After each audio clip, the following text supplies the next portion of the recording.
അസമിൽ മുസ്ലിം വിവാഹ രജിസ്ട്രേഷൻ ബില്ലിന് മന്ത്രിസഭ അംഗീകാരം നൽകി. ഇനി മുതൽ ഖാസിമാർക്ക് പകരം സബ് രജിസ്ട്രാർ ആയിരിക്കും മുസ്ലിം വിവാഹങ്ങൾ രജിസ്റ്റർ ചെയ്യുക. പരമ്പരാഗത വിവാഹ ചടങ്ങുകളുമായി ബില്ലിന് ബന്ധമില്ല. വിവാഹ രജിസ്ട്രേഷൻ സർക്കാർ ഉദ്യോഗസ്ഥന് കീഴിലായിരിക്കണമെന്ന് മാത്രമാണ് ബില്ലിലുള്ളതെന്നും അസം മുഖ്യമന്ത്രി ഹിമന്ത ബിശ്വ ശർമ്മ അറിയിച്ചു.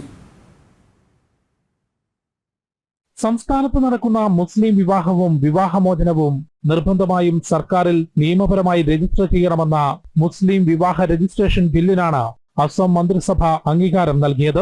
ഇതുവരെ ഖാസിമാരായിരുന്നു മുസ്ലിം വിവാഹങ്ങൾ രജിസ്റ്റർ ചെയ്തിരുന്നത്.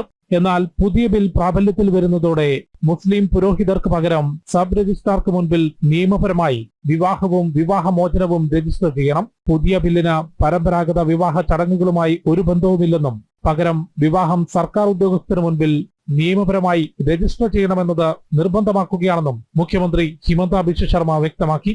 हमारे जो मुस्लिम विवाह होते थे उनको काजी रजिस्टर करते थे, आज से ये सरकार में रजिस्टर होगा।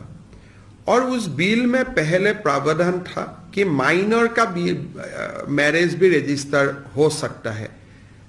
आज से माइनर का शादी रजिस्ट्रेशन नहीं होगा.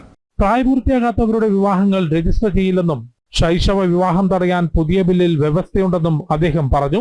മന്ത്രിസഭ അംഗീകാരം നൽകിയ ബിൽ നിയമസഭയുടെ അടുത്ത സമ്മേളനത്തിൽ അവതരിപ്പിച്ച് പാസാക്കും. 1935 മുസ്ലിം വിവാഹം വിവാഹമോചന രജിസ്ട്രേഷൻ ആക്ട് നേരത്തെ സംസ്ഥാന സർക്കാർ റദ്ദാക്കിയിരുന്നു. ജനം, ഡൽഹി.